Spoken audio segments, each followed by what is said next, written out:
Hello everyone, this is Syed Usman. My NEET 2023 score is 676 out of 720 and my all India rank is 1953। और मेरा Safdarjung and VMC hospital में admission हो गया है 10-15 दिन पहले ही। और आज मैं आपको बताऊंगा कि मेरा क्या डेली का शेड्यूल था जिसकी वजह से मुझे आसानी हुई 676 आउट ऑफ 720 स्कोर करने में। मैं वही सुबह उठता था, फजर में उठता था पहले तो नमाज़ पढ़ने के लिए। अब मैं नमाज़ पढ़ने के लिए उठता था तो जो भी किसी और चीज़ से रिलेटेड उठना चाहते हैं, लाइक योगा कर ले, अपने एक्सरसाइज हो जाती है थोड़ी सी। उसके बाद मैं थोड़ी देर सो जाता था, फिर 8 बजे उठता था मैं। तो 8 बजे मैं जब क्लास लेने बैठता था तो आज 8 बजे से मैं लेके 2-3 बजे तक लेक्चर देखता था। और उसके बाद मैं लेक्चर्स के साथ ही मैं नोट्स बनाता था। मैंने कभी ऐसा नहीं करा कि लेक्चर के बाद नोट्स बनाया हूँ, क्योंकि लेक्चर के बाद नोट्स बनाने से क्या होता है, हमारा टाइम ज़्यादा जाता है। अगर हम ऑफलाइन क्लास में होते हैं, मान लो अगर मैंने ऑफलाइन भी पढ़ा है, मैंने 11-12 में ऑफलाइन पढ़ा है। जब हम ऑफलाइन क्लास में होते हैं तो ऑफलाइन क्लास में हम क्या करते हैं, हाथ के हाथ नोट्स बनाते हैं ना, टीचर लिखता रहता है और हम भी लिखते रहते हैं। लेकिन ऑनलाइन में हम क्या कर रहे हैं, आलकस की वजह से, कि हम पहले क्लास ले लेते हैं उसके बाद हम नोट्स बनाते हैं, जो कि एक बहुत ही गलत स्टेप लगता है मुझे, क्योंकि इसकी वजह से टाइम ज़्यादा जाता है हमारा। अगर आप हाथ के हाथ उस टीचर को देखते रहे, वो भी लिख रहा है, आप भी लिखते रहो ना साथ साथ, इतने दिमाग बुद्धिहीन कैसे हो गया कि आपका इतना भी दिमाग काम नहीं कर रहा कि एक टीचर बता रहा है और आप फिर उसको साथ साथ लिख नहीं पा रहे, आपका ध्यान इतना भी कॉन्सेंट्रेट नहीं हो पा रहा। चलो वो तो आपकी मर्जी है। बाकी अगर आपको टाइम बचाना है तो आपको क्लास के साथ साथ ही नोट्स लिखने चाहिए, इससे आपका टाइम बचेगा। अब ठीक है, 2-3 बजे तक मेरे लेक्चर्स खत्म हो जाते थे। उसके बाद मैं क्या करता था, खाना वाना खाकर नमाज़ पढ़कर मैं लाइब्रेरी चला जाता था और लाइब्रेरी में जाके मैं पढ़ता था, ठीक है। और रात को आता था वहाँ से, फिर मैं 8-9 बजे फिर घर पर आके थोड़ी देर पढ़ता था। पढ़ने में क्या, अपना लेक्चर्स जो पढ़ाए गए हैं वो रिवाइज़ कर लिया, या फिर संडे को कोई टेस्ट आ रहा है, ठीक है, उसको उसके लिए रिवाइज़ कर लिया, डीपीपीज वगैरह कर ली, क्वेश्चन प्रैक्टिस कर ली थोड़ी बहुत। अब ये सब ठीक चल रहा था सब कुछ, लेकिन मेरे टेस्ट में मार्क्स जो है इंक्रीज़ नहीं हो रहे थे। अब क्यों नहीं हो रहा था, उसका रीज़न ये था कि मैं एक दिन पहले लेके बैठता था टेस्ट की तैयारी करना, पूरे हफ्ते में कुछ नहीं करता था। अच्छा हाँ, एक चीज़ ये भी मिसिंग हो गई मुझसे कि मैं पढ़ाने भी जाता था। मैंने होम ट्यूशन दिया है तो मैं उसके लिए पढ़ाने जाता था। तकरीबन 2 घंटे 2-2.5 घंटे मैं वहाँ पे दे रहा था पढ़ाने के अपने। मैंने होम ट्यूशन पढ़ाया फर्स्ट ड्रॉप में, और 12वीं क्लास में पढ़ाया, फर्स्ट ड्रॉप में पढ़ाया। तो होम ट्यूशन पढ़ाता था मैं 2-3 घंटे। अब उसके बाद थोड़ा बहुत टाइम बचता तो उसमें अपना सेल्फ स्टडी कर लेता था। फिर मेरे जो है टेस्ट में मार्क्स नहीं आ रहे थे, क्योंकि मैं सिर्फ एक दिन पहले पढ़ता था, सैटरडे को। संडे को टेस्ट होता था, सैटरडे को तैयारी करता था। उसमें मार्क्स ठीक आ गए थे मेरे 600, लेकिन जैसे जैसे सिलेबस आगे बढ़ता गया तो वो 600 लाना मुश्किल हो गया। क्यों हो गया मुश्किल, क्योंकि एक दिन पहले पढ़ोगे तो कैसे मार्क्स आ जाएंगे यार। तो मैंने उसको पूरे हफ्ते पढ़ना स्टार्ट किया। मान लो अगले संडे का टेस्ट है तो मंडे से तैयारी स्टार्ट करता था, पूरे सैटरडे तक करता था, 6 दिन तैयारी करके फिर संडे को टेस्ट देता था। उससे मेरे मार्क्स अच्छे आने लगे थे। अब ये सब भी ठीक चल रहा था। मैं वही अपना सुबह उठना, लेक्चर्स देखना, और दोपहर को अपना लाइब्रेरी जाके पढ़ना, फिर पढ़ाने जाना, फिर घर आके फिर थोड़ी देर पढ़ना, फिर सो जाना, सब सही चल रहा था। लेकिन मुझे लगा कि यार अपने अभी अभी थोड़ी सी इंप्रूवमेंट कर सकता हूँ अपने शेड्यूल में और टाइम बचा सकता हूँ। तो मैंने क्या करा, अपने फिजिक्स के लेक्चर को रात में शिफ्ट कर दिया, ठीक है। मैंने अपने फिजिक्स के लेक्चर को रात में शिफ्ट कर दिया 9 बजे से लेकर 11 बजे तक, क्योंकि मुझे उस टाइम पे नींद आती थी। अब कई सारे बच्चे सोचेंगे कि नींद के टाइम पे लेक्चर क्यों देखा है, क्योंकि मुझे ऐसा लगता है कि हमें सेल्फ स्टडी उस टाइम पे करनी चाहिए जब हमारा दिमाग सबसे ज़्यादा एक्टिव होता है। और लेक्चर्स या फिर हमें कोई ऐसी चीज़ हम जिसमें ज़्यादा दिमाग नहीं लगाना पड़ रहा, लेक्चर में ज़्यादा दिमाग नहीं लगाना पड़ता, क्योंकि टीचर समझा रहा है, हमें सुनना है और लिखना है, ठीक है। और लिखते रहेंगे, हाथ लगता है, हाथ चलाते रहेंगे, तो हमें नींद भी कम आएगी। जबकि जब सेल्फ स्टडी हम करते हैं, मान लो बायो पढ़ रहा है इंसान कोई एनसीईआरटी से, तो कितनी नींद आएगी। तो मुझे रात को नींद आती थी, मैं तो जल्दी उठने वाला बंदा हूँ सुबह में, तो मुझे रात को नींद आती थी। तो मैंने क्या करा, अपना रात को 9 से 11 फिजिक्स का लेक्चर देखता था और मुझे बिल्कुल भी नींद नहीं आती थी उसकी वजह से। तो मैंने जैसे जैसे मॉडिफाई करी चीज़ें, ऐसी आपको अपने लिए मॉडिफाई करनी पड़ेंगी जो आपके लिए बेहतर है। मेरे लिए क्या बेहतर था कि मैं रात को 9 बजे से लेकर 11 बजे तक फिजिक्स का लेक्चर देखूँ, कि मुझे उस टाइम पे नींद आती थी। और दोपहर में जिस टाइम मुझे नींद नहीं आती, उस टाइम पे मैं अपनी सेल्फ स्टडी करूँ, क्योंकि सेल्फ स्टडी के लिए ज़्यादा कॉन्सेंट्रेशन चाहिए होती है। इसी तरीके से आपको भी अपने लिए कुछ ना कुछ चीज़ें मॉडिफाई करनी पड़ेंगी, ताकि आपका टाइम वेस्ट ना हो और आपका टाइम अच्छी तरीके से यूटिलाइज हो।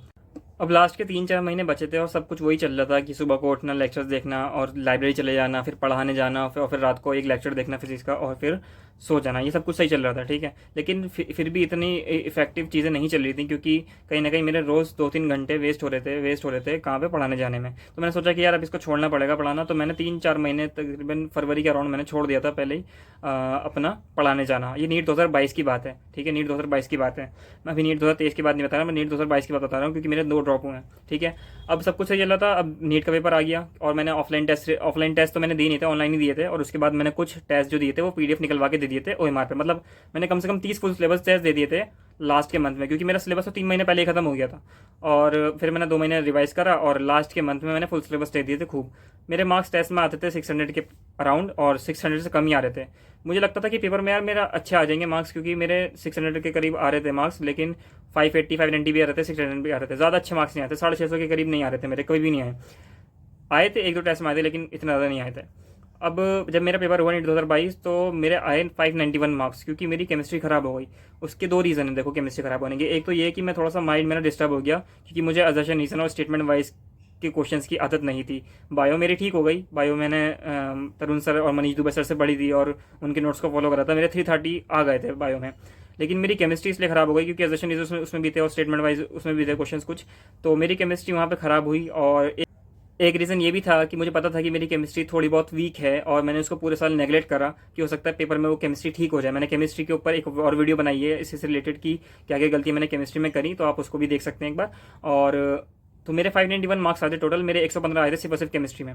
तो उसकी वजह से मेरा केमिस्ट्री की वजह से सिलेक्शन रुक गया था। अब देखो दिक्कत कहाँ आई, शेड्यूल में दिक्कत नहीं है, पढ़ाई में कमी नहीं करी मैंने और मैंने खूब मेहनत करी। मैंने टेस्ट भी दिए 30 ऑफलाइन, 30 फुल सिलेबस टेस्ट दिए, पूरे साल टेस्ट दिए मैंने और मैंने सब कुछ फॉलो करा, टीचर्स को फॉलो करा। लेकिन दिक्कत कहाँ आई, मैंने अपनी गलतियों को नहीं सुधारा। मुझे पता था मेरी केमिस्ट्री वीक है, मुझे पता था कि मेरी केमिस्ट्री वीक है, लेकिन फिर भी मैंने उसको नेगलेक्ट करा कि शायद पेपर में वो अच्छी हो जाए। लेकिन ऐसा कुछ भी नहीं होता, कोई चमत्कार नहीं होने वाला है पेपर में।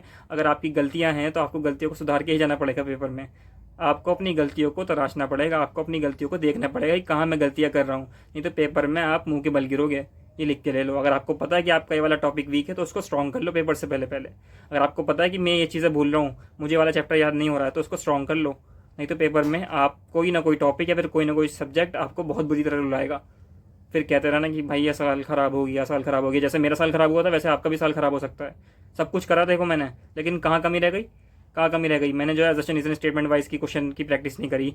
और मुझे पता था कि कहीं ना कहीं मेरी केमिस्ट्री वीक है, लेकिन फिर भी मैंने उसको स्ट्रॉन्ग नहीं करा, है ना। तो आप ऐसी गलती मत करना। अब जब मेरा सेकंड ड्रॉप आया, मैंने कहा चलो स्टार्ट करते हैं। 591 पे आ गए हैं, तो 591 दिल्ली में एडमिशन नहीं होता है, तो 591 पे आ गए तो थोड़े से और मार्क्स इंक्रीज कर लेंगे, कहीं ना कहीं तो एडमिशन मिल ही जाएगा फिर नेक्स्ट ईयर। तो मैंने फिर पढ़ाई स्टार्ट कर दी। अब नेक्स्ट ईयर मैंने सब कुछ पढ़ रखा था, तो मैंने लेक्चर्स वगैरह कुछ नहीं देखे, ठीक है। मैंने क्या करा, मैंने सिर्फ पढ़ाई करी, सेल्फ स्टडी करी और टेस्ट सीरीज ज्वाइन कर ली एलन की ऑफलाइन अचीवर्स टेस्ट सीरीज, ठीक है। अचीवर्स टेस्ट सीरीज आती है एलन की ऑफलाइन टेस्ट सीरीज, 8,000 रुपये की ली मैंने नीट 2023 के लिए। तो 8,000 रुपये की टेस्ट सीरीज थी, उसको फॉलो करा। उसका जो टेस्ट का सिलेबस होता था वो मिल जाता था हमें पहले से ही, शुरू से ही, ठीक है, कि पूरे साल क्या सिलेबस चलेगा। अब हमारे पास सिलेबस है और 2 हफ्ते का टाइम है, हर टेस्ट 2 हफ्ते के गैप में होता था। तो अब उस 2 हफ्ते तक मैं सिर्फ और सिर्फ उस टेस्ट की तैयारी करता था। उस टेस्ट की तैयारी के लिए अब चाहे वो चैप्टर मेरा कितना ही वीक हो, उसके लेक्चर देखना पड़े, उसके नोट्स बनाने पड़े, कुछ भी करो, उस 2 हफ्ते में उस टेस्ट की तैयारी अच्छी तरीके से कर लो। मैंने भी ऐसी करा, अच्छी तरीके से रिवाइज करा, क्वेश्चन प्रैक्टिस करी, खूब क्वेश्चन प्रैक्टिस करी, एलन के मॉड्यूल सॉल्व करे, कुछ आकाश के सॉल्व करे और काफ़ी डिफरेंट सोर्सेज से जहाँ से अच्छे लगे मुझे क्वेश्चन, उसको मैंने सॉल्व करा और मेरी तैयारी अच्छी हो गई। शुरू में मेरे टेस्ट में मार्क्स आ रहे थे 580, 590, 600 के करीब आ रहे थे जब पार्ट सिलेबस थे। रिव्यू टेस्ट में तो मेरे 517 मार्क्स भी आए थे। रिव्यू टेस्ट जो होता है ना, 4 टेस्ट का सिलेबस एक साथ आता है, उसमें 517 मार्क्स आए थे मेरे। तो ठीक चल रहा था, मतलब बुरा ही चल रहा था। फिर मैंने कहा और प्रैक्टिस करते हैं। जब 12th का टेस्ट स्टार्ट हुआ तो मेरे मार्क्स इंक्रीज होने लगे, क्योंकि मेरी फिजिक्स थोड़ी स्ट्रॉग है। मैंने फिजिक्स ही पढ़ाई है अपने ड्रॉप ईयर में, मैंने फिजिक्स पढ़ाई है क्लास 12th के बच्चों को। तो 12th की मेरी फिजिक्स स्ट्रॉग थी, तो मेरे मार्क्स अच्छे आने लगे। मेरे मार्क्स आने लगे थे 630, 620। फिजिक्स में मेरे 160 प्लस आ रहे थे मार्क्स हर टेस्ट में, और केमिस्ट्री मेरे 160, 150, 130 आ रहे थे, 140 भी आ रहे थे। लेकिन कहीं ना कहीं अनसर्टेनिटी फिर भी थी कि यार कहीं ना कहीं ऐसा ना हो कि फिर से मार्क्स कम आ जाए। लेकिन मेहनत करते रहे। इस साल मैंने सिर्फ और सिर्फ एलन की टेस्ट सीरीज को फॉलो करा है। मैंने बहुत कम लेक्चर्स देखे हैं, जो मेरे टॉपिक वीक थे मैंने उसी को स्ट्रॉन्ग करा है। देखो अब यहाँ पे 2 चीज़ें हैं। अगर जो एक फ्रेशर है उसको सारी चीज़ें करनी पड़ेंगी, उसको नोट्स बनाने पड़ेंगे, उसको डीपीपी सॉल्व करनी पड़ेंगी, उसको मॉड्यूल सॉल्व करने पड़ेंगे, उसको लेक्चर्स देखने पड़ेंगे सारे के सारे। लेकिन जिसने सब कुछ पढ़ रखा है उसको सब चीज़ें करने की ज़रूरत नहीं होती। उसको क्या करना है, अपनी गलतियों को सुधारना है, उसको टेस्ट सीरीज़ को फॉलो करना है, उसको ऑफलाइन टेस्ट सीरीज़ देनी है। मुझे लगता है कि ऑफलाइन टेस्ट सीरीज़ बहुत ज़्यादा इंपॉर्टेंट है हमारे लिए, क्योंकि ऑनलाइन यार वो बात नहीं आती। जब हम पेपर देने जाओगे तब भी तो ऑफलाइन देना पड़ेगा ना आपको, सेंटर में बैठ के। तो ऑफलाइन टेस्ट सीरीज जरूर ज्वाइन करो। अगर नहीं है पॉसिबल तो टेस्ट की पीडीएफ निकलवाओ पेपर पे और उसको दो, ठीक है। बहुत ज़रूरी चीज़ है ये। अब सब कुछ सही चल रहा था, मेरे फुल सिलेबस टेस्ट में मार्क्स इंक्रीज हो गए, क्योंकि मैंने खूब प्रैक्टिस करी। सिंपल सा फंडा है भाई, प्रैक्टिस करोगे तो मार्क्स इंक्रीज होंगे। कोई बहुत रॉकेट साइंस नहीं है, कुछ ऐसा हुआ नहीं है फिजिक्स या फिर केमिस्ट्री। और 650, 630, 640 आ रहे थे मार्क्स। अब जब मेरा पेपर हुआ तो मेरे 676 मार्क्स आ गए। तो देखो ऐसा, इसमें 2 चीज़ें सीखने को मिली है मैं, कि फर्स्ट ड्रॉप में मेरा क्या हुआ था, मैंने सब कुछ करा था। आप भी हो सकता है सब कुछ करें, लेकिन आपने अगर अपनी गलतियों को नज़रअंदाज कर दिया तो आपका पेपर खराब हो जाएगा, पहली बात। और जिन्होंने सब कुछ पढ़ रखा है, जो ड्रॉपर हैं फिर री ड्रॉपर हैं, हो सकता है उन्होंने 11th-12th में अच्छे से पढ़ रखा हो, उनके कंसेप्ट क्लियर हो। तो जो री ड्रॉपर हैं फिर ड्रॉपर हैं, जिनको अच्छी तरीके से चीज़ें आती हैं, उनको क्या करना है, सिर्फ और सिर्फ एक टेस्ट सीरीज फॉलो करनी है अच्छी तरीके से। उस टेस्ट को अच्छी तरीके से फॉलो करो और उसके सिलेबस के हिसाब से अपनी तैयारी करो, और ज़रूर आपको रिजल्ट अच्छे से अच्छे तरीके से मिल जाएगा। That's all from my side, thank you so much. और हाँ, लाइक कर दो यार वीडियो, और सब्सक्राइब कर दो चैनल को, शेयर कर देना जिसको ज़रूरत हो ये सुनने के लिए। Thank you.